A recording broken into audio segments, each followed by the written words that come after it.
నమస్కారం ఎస్బీటీవీ న్యూస్ కి స్వాగతం. హెడ్లైన్స్ చూద్దాం.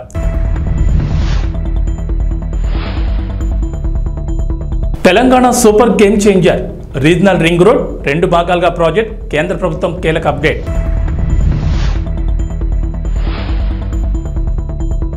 దళిత బంధు స్కీమ్ నిధులు డిప్యూటీ సీఎం భట్టి కీలక ఆదేశాలు. నిధులు పక్కదారి పడితే ఊరుకోమని హెచ్చరిక.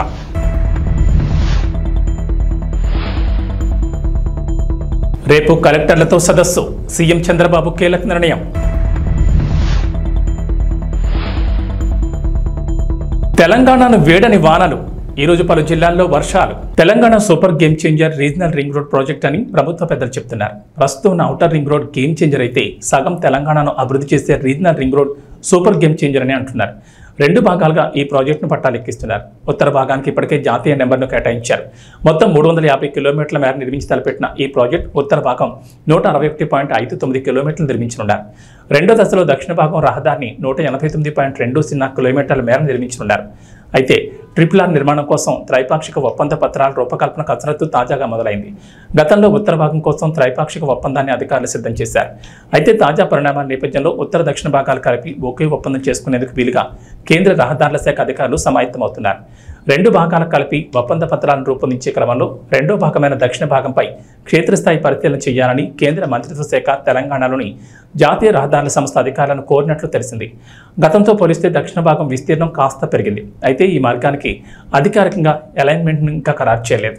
షెడ్యూల్డ్ కులాల కమ్యూనిటీకి చెందిన కుటుంబాల ఆర్థిక అభివృద్ధి కోసం గత బీఆర్ఎస్ ప్రభుత్వం దళిత బంధు పథకం అమలు చేసిన సంగతి తెలిసిందే. ఈ పథకం కింద అర్హులైన ఎస్సీ కుటుంబాలకు వారి సొంత వ్యాపారాలు నిర్వహించుకుని ఆర్థికంగా నిలదొక్కునేందుకు గాను 10 లక్షల ఆర్థిక సహాయం అందించింది. వారు చిన్న వ్యాపారాలు, వ్యవస్థాపక వెంచర్లు ప్రారంభించడానికి ఒక్కో కుటుంబానికి 10 లక్షల చొప్పున గ్రాంట్ రూపంలో అందించారు. ఆదాయ ఉత్పత్తి పథకాలను స్థాపించడానికి 100% గ్రాంట్ సబ్సిడీగా అర్హులైన ఎస్సీ కుటుంబాలకు 10 లక్షలు వన్ టైం పెట్టుబడిగా అందించారు. అయితే ఈ పథకం అమల్లో అనేక అవకతవకలు జరిగాయని ప్రస్తుత కాంగ్రెస్ ప్రభుత్వం ఆరోపిస్తోంది. ఎమ్మెల్యేలు, బీఆర్ఎస్ పార్టీ పెద్ద లీడర్లు కుమ్మక్కై నిధులను పక్కదారి పట్టించారనే విమర్శలు ఉన్నాయి. ఈ నేపథ్యంలో డిప్యూటీ సీఎం భట్టి విక్రమార్క కీలక ఆదేశాలు జారీ చేశారు. దళిత బంధు పథకం నిధులు దారి మడితే ఊరుకునేది లేదని స్పష్టం చేశారు. ఖమ్మం జిల్లా చింతకాని మండల కేంద్రంలో దళిత బంధు అమలుపై అధికారులతో ఆయన సమీక్ష నిర్వహించారు. వారం రోజులుగా దారి మళ్లిన నిధులను తిరిగి లబ్ధిదారులకు అప్పగించాలని అధికారులకు కీలక ఆదేశాలు జారీ చేశారు. రైతు భరోసా గత ప్రభుత్వం అమలు చేసిన రైతు బంధు పథకం కింద 5 సంవత్సరాల్లో 80,440 కోట్ల రూపాయలు ఖర్చు చేసింది. దీనిలో అధిక శాతం లబ్ధి అనర్హులకి, సాగులో లేని భూమి యజమానులకి, రియల్ ఎస్టేట్ వ్యాపారులకి అందటం వల్ల నిధులు భారీగా దుర్వినియోగం అయ్యాయి. గత ప్రభుత్వం చేసిన ఈ నిర్వాహకం వల్ల ప్రభుత్వ సొమ్ము నిరుపయోగమైంది. గత ప్రభుత్వం వారు రూపొందించుకున్న నియమ నిబంధనలను వారే తుంగలో తొక్కారు. ఇది చాలా శోచనీయం మరియు క్షమించరాని నేరం. మా ప్రభుత్వం అర్హులైన రైతులకు మాత్రమే లబ్ధి చేకూరేలాగా రైతు బంధు పథకం స్థానే రైతు భరోసాను తీసుకొచ్చింది. ఈ పథకం ద్వారా అర్హులైన రైతులకు ఏటా ఎకరానికి 15,000 రూపాయలు చెల్లించాలన్నది మా ప్రభుత్వ సంకల్పం. దీని అమలుకు విధి విధానాలు చర్చించి నిర్ణయించడానికి ఒక కేబినెట్ సబ్ కమిటీ ఏర్పాటు చేశాం. ఈ కమిటీ పలు జిల్లాల్లో పర్యటించి ఆ ప్రాంత రైతుల్ని, వ్యవసాయ రంగ నిపుణుల్ని, మేధావుల్ని సంప్రదించి వారి అభిప్రాయాలను సేకరించింది. ప్రజాభిప్రాయాలన్నింటినీ క్రోడీకరించి వాటిని గౌరవ సభలో ఉంచి చర్చించి గౌరవ శాసనసభ్యులు అందరి అభిప్రాయాన్ని తీసుకొని అమలు చేయాల్సిన విధి విధానాలపై తగిన నిర్ణయం తీసుకుంటాం. ప్రభుత్వ విధానాలు పారదర్శకంగా ప్రజల భాగస్వామ్యంతో ఖరారు చేయాలి. అంతేకాని 4 గోడల గడిల మధ్యన కాదు అని మా పనితీరుకు రైతు భరోసా విధానం ఒక ఉదాహరణ. రాష్ట్రంలో కూటమి ప్రభుత్వం ఏర్పడిన తర్వాత తొలిసారి కలెక్టర్ల సదస్సును ఆగస్టు 5 నిర్వహిస్తున్నారు. అమరావతిలోని సచివాలయంలో జరిగే ఈ సమావేశాన్ని తొలుత 2 రోజుల పాటు నిర్వహించాలని భావించారు. తాజాగా దీన్ని ఒక్క రోజుకే పరిమితం చేసింది టీడీపీ కూటమి సర్కార్. ఇందుకు సంబంధించిన ఎజెండాను కూడా ఖరారు చేసింది. సోమవారం ఉదయం తొలుత వివిధ శాఖలపై సమీక్ష చేపడతారు. సాయంత్రం కలెక్టర్లు, జిల్లా ఎస్పీలతో శాంతి భద్రతలపై సమీక్ష నిర్వహించి సమావేశాన్ని ముగించనున్నారు. పాలనాపరమైన అంశాలు, విధాన నిర్ణయాలు, సంక్షేమ పథకాల అమలు, ఇసుక, వ్యవసాయం తదితర విభాగాల్లో నెలకొన్న సమస్యలపై ప్రభుత్వానికి స్పష్టత ఉండడంతో కలెక్టర్ల సమావేశంలో తొలుత ప్రాథమిక రంగాలపైనే చర్చించనున్నారు. మొదట వ్యవసాయం, అనుబంధ రంగాలు, అటవీ సంపద, గనులపై చర్చ జరిగేలా ఎజెండా రూపొందించారు. ఆయా అంశాలపై సంబంధిత శాఖల కార్యదర్శులు పవర్ పాయింట్ ప్రజెంటేషన్లు ఇస్తారు. తమ ప్రాధాన్యాలు, లక్ష్యాలను కలెక్టర్లకు వారు వివరించనున్నారు. మధ్యాహ్న విరామం తర్వాత బడుగు బలహీన వర్గాల సంక్షేమంపై చర్చించనున్నారు. అనంతరం వైద్య ఆరోగ్య శాఖ, సీజనల్ పరిస్థితులు, తీసుకోవాల్సిన జాగ్రత్తలు, విద్యారంగం, మున్సిపల్, సిఆర్డీఏ, పంచాయతీరాజ్, గ్రామీణాభివృద్ధి, గృహ నిర్మాణం, జలవనరులు, పౌర సరఫరాలు, పరిశ్రమలపై ప్రత్యేకంగా చర్చ, సాయంత్రం రెవెన్యూ శాఖపై చర్చ జరగనుంది. హైదరాబాద్ మహానగరం భౌగోళిక పరిధిని పెంచనున్నట్లు ముఖ్యమంత్రి రేవంత్ రెడ్డి ఇదివరకే ప్రకటించారు. ఈ నేపథ్యంలో విపత్తుల నిర్వహణ విభాగం పరిధిని, దాని బాధ్యతలను విస్తరించాలని అధికారులకు కీలక ఆదేశాలు జారీ చేశారు. జీహెచ్ఎంసీ, దాని చుట్టూ ఉన్న 27 మున్సిపాలిటీలు, కార్పొరేషన్లు, మొత్తంగా ఔటర్ రింగ్ రోడ్ వరకు విపత్తుల విభాగం సేవలు అందించేందుకు వ్యవస్థాపరమైన మార్పులు చేయాలని చెప్పారు. విపత్తుల నిర్వహణ విభాగాన్ని ఇక నుంచి Hyderabad disaster response and asset protection agency అని పేరు మార్చాలని నిర్ణయించారు. ఈ నేపథ్యంలో హైదరాబాద్ పరిధిలోకి 33 గ్రామాలు చేరుస్తూ పంచాయతీరాజ్, గ్రామీణాభివృద్ధి శాఖ తాజాగా ప్రతిపాదనలు సిద్ధం చేసింది. హైదరాబాద్ పరిధిని ఓఆర్ఆర్ వరకు విస్తరించాలని రాష్ట్ర ప్రభుత్వం నిర్ణయం మేరకు మున్సిపాలిటీలు, మున్సిపల్ కార్పొరేషన్లు, గ్రామ పంచాయతీలను గుర్తించిన అధికారులు వాటి జాబితాను ప్రభుత్వానికి నివేదించింది. మొత్తం హైదరాబాద్ పరిధి 2053 చదరపు కిలోమీటర్లుగా నిర్ణయించారు. అందులో 33 గ్రామ పంచాయతీలు, విస్తీర్ణం 386.28 చదరపు కిలోమీటర్లుగా అధికారులు గుర్తించారు. ఈ గ్రామాల్లో 172,836 మంది నివసిస్తున్నట్లు నివేదికలు వెల్లడించారు. రైతు బజార్లను పటిష్టం చేయాలన్న ఆంధ్రప్రదేశ్ ముఖ్యమంత్రి చంద్రబాబు నాయుడు ఆదేశాలకు అనుగుణంగా అధికారులు చర్యలు చేపట్టారు.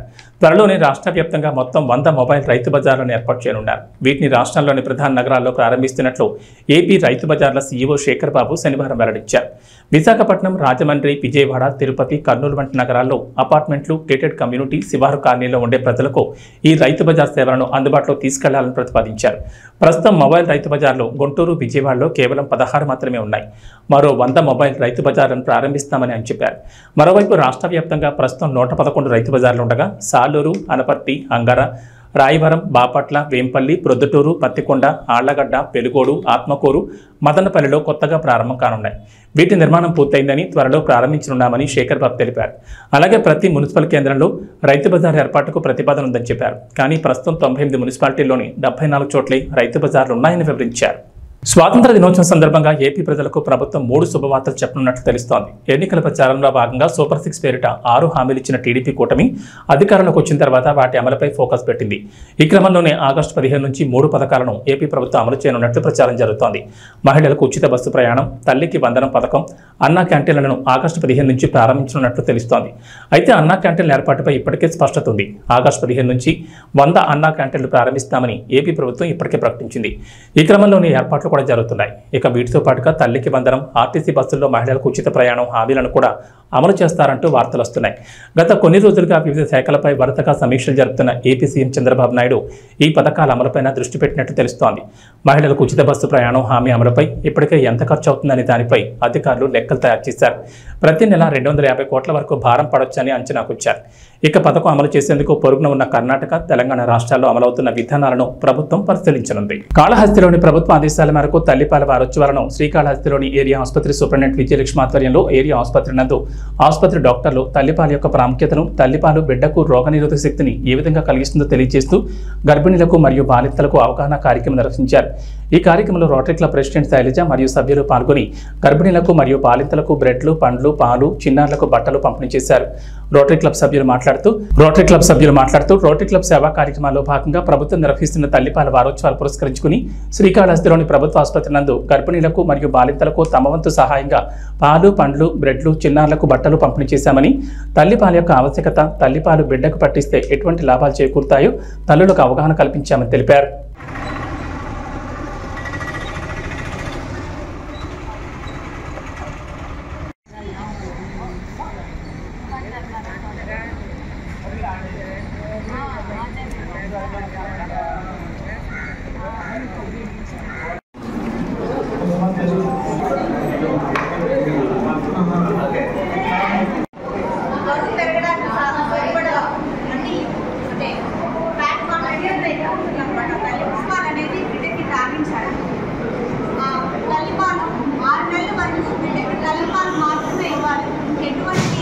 ఉపయోగపడే అన్ని కాంటెంట్స్ అన్ని ఆ తల్లిపాలలో ఉంటాయి.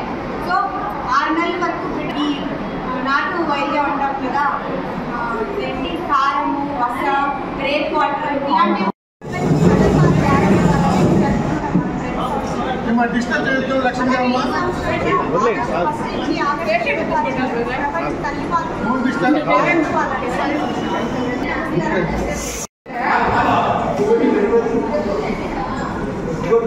అనకాపల్లి జిల్లా చీడికాడ రావికవతం ప్రాంతాల్లో భారీగా గంజాయిని పట్టుకున్నారు. సుమారు 12 లక్షల విలువ చేసే 250 కేజీల గంజాయిని స్వాధీనం చేసుకున్నారు. గాంజా పాటుగా మనం మొత్తం అనకాపల్లి డిస్ట్రిక్ట్లో కూడా గాంజా మీద నిఘా పెంచడం జరిగింది. సో ఈ ఎఫర్ట్స్ రిజల్ట్గా నిన్న మనకి 2 మేజర్ క్యాచెస్ అయినాయి. చీడికాడ పోలీస్ స్టేషన్ లిమిట్స్లో ఒక 150 కేజీస్ గాంజా పట్టుకున్నాము. అట్లాగే రావికంతం పోలీస్ స్టేషన్ లిమిట్స్లో 96 కేజీస్ గాంజా ట్రాన్స్పోర్ట్ చేస్తూ పట్టుకుంటం జరిగింది. చీడికాడలో పట్టుకున్న కేసులో 4 అక్యూజ్ని ఆల్రెడీ అరెస్ట్ చేశాము. ఇంకా 2 అబ్స్కాండింగ్ అక్యూజ్ పేర్లు కూడా ఉన్నాయి, వాళ్ళని కూడా తొందరలోనే అరెస్ట్ చేస్తాం. అట్లాగే రావికంఠం కేసులో కూడా అక్యూజ్ని అరెస్ట్ చేస్తాం జరిగింది. దాంట్లో కూడా లింకేజెస్ మనం ఎస్టాబ్లిష్ చేశాము. ఈ చీడికాడ కేసులో అక్యూజ్ అందరూ కూడా ఏఎస్ఆర్ డిస్ట్రిక్ట్కి సంబంధించిన వాళ్ళు, 3 పాడేరు మండలం నుంచి ఉన్నారు, ఒకళ్ళేమో హుకుంపేట మండలం వాళ్ళు. ఇక్కడ రావికంఠంలో కట్టిన కేసులో కృష్ణా డిస్ట్రిక్ట్కి సంబంధించిన అక్యూజ్ని అరెస్ట్ చేయడం జరిగింది. మన డిస్ట్రిక్ట్లో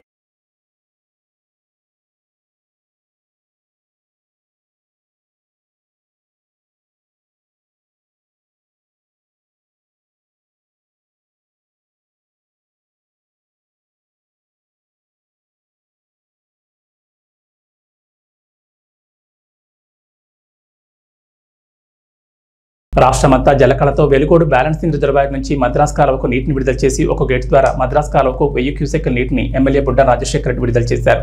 నంద్యాల, వెలుగోడు, బండి ఆత్మకూరు, సిరివెల్ల, ఆళ్లగడ్డ తదితర మండల ప్రాంతాలకు సాగు, త్రాగునీరు అందే అవకాశం ఉంది. నీటి విడుదలతో రైతులు హర్షం వ్యక్తం చేస్తున్నారు.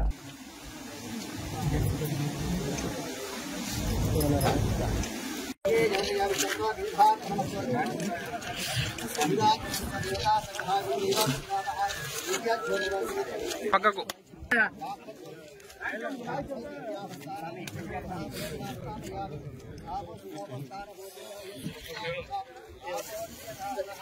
పక్కకు రా అన్నీ సార్లే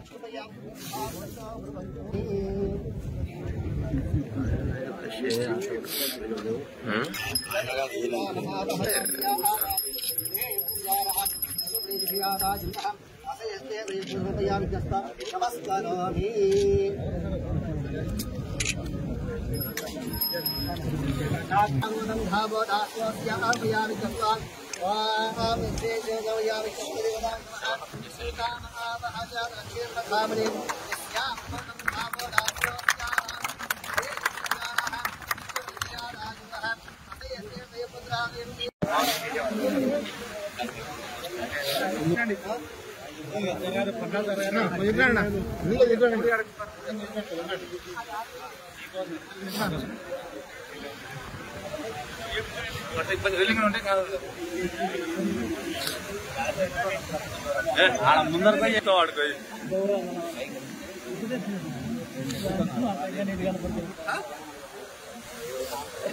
పవన్ ఫోన్ చెప్పాను చెప్పా మనప్పుడు ఏం చెప్తా పొమ్మని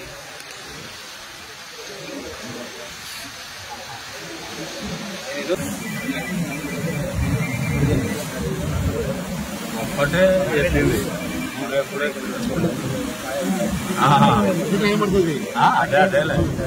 మా ప్రభుత్వం హయాంలో వాలంటీర్ వ్యవస్థ ఉందని మాజీ ఎంపీ మార్కాని భారత్ అన్నారు. వరదలు వంటి విపత్తులు వచ్చినప్పుడు వాళ్ళు చకచక తమ పరిధిలో ఉన్న కుటుంబాలను శిబిరాలకు చేర్చడంలోనూ సహాయక చర్యలు అందించడంలోనూ ముందుండేవారని చంద్రబాబు వాలంటీర్లను కొనసాగిస్తానని, వారి జీతం 10,000 పెంచుతానని హామీ ఇచ్చి ఇప్పుడు వాలంటీర్లను పూర్తిగా పక్కన పెట్టేశారని అన్నారు. మరి గతంలో వాలంటీర్ సిస్టమ్ ఉండేది. మరి ఆ వాలంటీర్ సిస్టమ్ ఉన్నప్పుడు చకచక చురుగ్గా పిల్లలు పనిచేసేవారు. మరి ఇలాంటి మరి ఘటనలు జరిగినప్పుడు ఇమీడియట్గా రెస్పాండ్ అయ్యేవారు. రెస్పాండ్ అయ్యి ఎక్కడికక్కడ మొత్తము వాళ్ళకి అందరికీ కూడా, బాధితులకి అందరికీ కూడా వీళ్లే వాలంటీర్ సిస్టమ్ అంతా గొప్పగా పనిచేసిన సందర్భం. మరి ఈ చంద్రబాబు నాయుడు గారు వచ్చిన తర్వాత వాలంటీర్లకి 10,000 రూపాయలు మరి వాళ్ళకి స్టైఫండ్ కానీ లేకపోతే ఇస్తానని చెప్పి మరి వాళ్ళని ఏ రకంగా తీసేసిన సందర్భాలు, వాలంటీర్ సిస్టమ్నే మొత్తం నిర్మూలన చేసిన సందర్భం. రాష్ట్ర వ్యాప్తంగా 4 లక్షల మంది పిల్లలు వాలంటీర్ పిల్లల్ని తీసేసిన సందర్భం. మరి ఇది ఎక్కడికి వెళ్ళిపోతా ఉన్నాము? మరి ఇదే చంద్రబాబు నాయుడు గారు నిరుద్యోగ భృతి 3000 ఇస్తా అన్నాడు. మరి వాలంటీర్స్ కూడా పాపం చాలామందికి ఉద్యోగ ఉపాధి లేకపోవడం వలన కదా మరి వాలంటీర్స్ కింద వస్తూ ఉన్నారు. మరి నిజంగా ఆ రకంగా ఆలోచన చేసిన ఈ వాలంటీర్ సిస్టమ్ని కంటిన్యూ చేయాలి కదా. మరి ఈయనే మాటలు ఇచ్చాడు, ఇదే చంద్రబాబు నాయుడు గారు మరి మాటలు ఇచ్చి వాగ్దానాలు చేసి మరి ఏ రకంగా వాలంటీర్ సిస్టమ్ని పూర్తిగా నిర్వీర్యం చేసిన సందర్భం. రాష్ట్రమంతా జలకళతో వెలుగోడు బ్యాలెన్సింగ్ రిజర్వాయర్ నుంచి మద్రాస్ కాలువకు నీటిని విడుదల చేసి ఒక గేట్ ద్వారా మద్రాస్ కాలువకు 1000 క్యూసెక్ నీటిని ఎమ్మెల్యే బుడ్డ రాజశేఖర రెడ్డి విడుదల చేశారు. నంద్యాల, పెలుగోడు, బండి ఆత్మకూరు, సిరివెల్ల, ఆళ్లగడ్డ తదితర మండల ప్రాంతాలకు సాగు, త్రాగునీరు అందే అవకాశం ఉంది. నీటి విడుదలతో రైతులు హర్షం వ్యక్తం చేస్తున్నారు.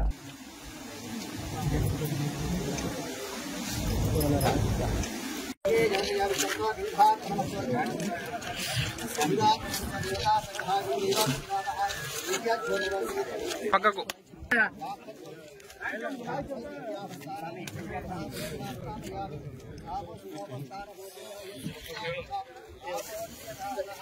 పక్కకు రా అన్నిసార్లే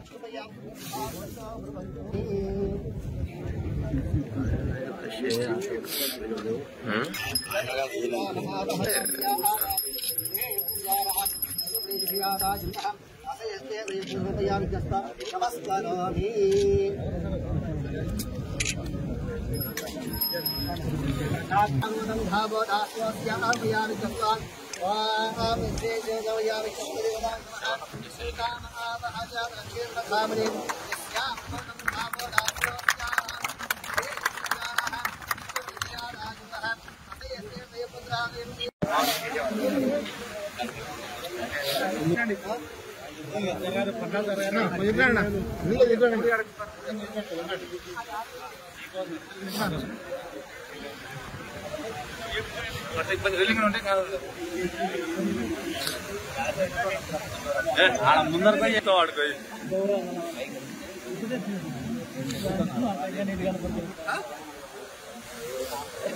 పవన్ ఫోన్ చెప్పాను చెప్పా మనప్పుడు ఏం చెప్తా పొమ్మని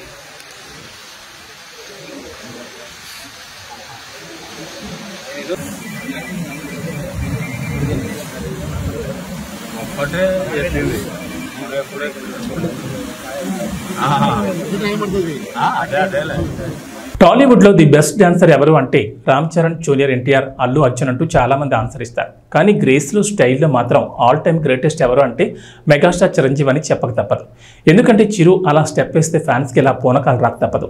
వేసే చిన్న చిన్న మూమెంట్స్లో కూడా అద్భుతమైన గ్రేస్ ఉన్న ఏకైక హీరో చిరంజీవి అనేది అందరికీ తెలిసిందే. కానీ ఇటీవల ఓ ఇంటర్వ్యూలో హీరోయిన్ కీర్తి సురేష్ ఇచ్చిన ఆన్సర్ ప్రేక్షకులను అవాక్కయ్యేలా చేసింది.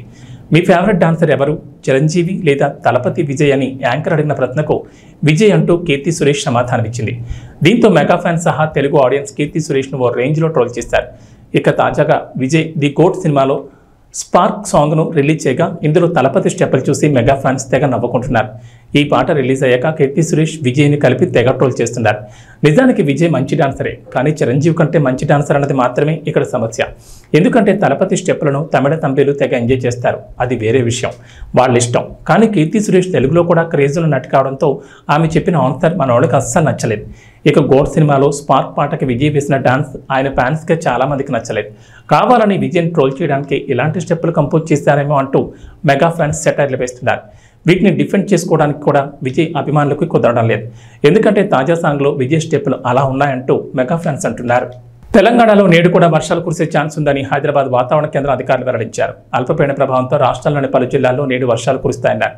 దక్షిణాది రాష్ట్రాల్లో రుతుపవనాలు చాలా యాక్టివ్గా ఉన్నాయని, తెలుగు రాష్ట్రాలపై కూడా ద్రోణి ప్రభావం ఉందన్నారు. గుజరాత్, కేరళ దగ్గర కూడా మరో ద్రోణి కొనసాగుతుందని చెప్పారు. వీటి ప్రభావంతో తెలంగాణతో పాటు ఆంధ్రప్రదేశ్లోనూ నేడు, రేపు వర్షాలు కురుస్తాయని అన్నారు. ఇవాళ తెలుగు రాష్ట్రాల్లో మేఘాలు కమ్ముకుని ఉంటాయన్నారు. అయితే కొంచెం వేడి, బుక్కపోత కూడా ఉండే ఛాన్స్ ఉందన్నారు. సాయంత్రం 4 తర్వాత పశ్చిమ తెలంగాణలో జల్లులతో కూడిన వర్షం మొదలవుతుందని వెల్లడించారు. ప్రధానంగా సిరిసిల్ల, ఆదిలాబాద్, ఆసిఫాబాద్, నిర్మల్, నిజామాబాద్, జగిత్యాల, మంచిర్యాల, కొత్తగూడెం, కామారెడ్డి, సిద్దిపేట, మెదక్, భూపాలపల్లి, ములుగు జిల్లాలో ఓ మోస్తరు నుంచి భారీ వర్షాలకు ఛాన్స్ ఉందన్నారు. ఈ మేరకు ఆయా జిల్లాలకు అధికారులు ఎల్లో అలర్ట్ జారీ చేశారు. ఇవి బులెటిన్ విశేషాలు. నమస్కారం.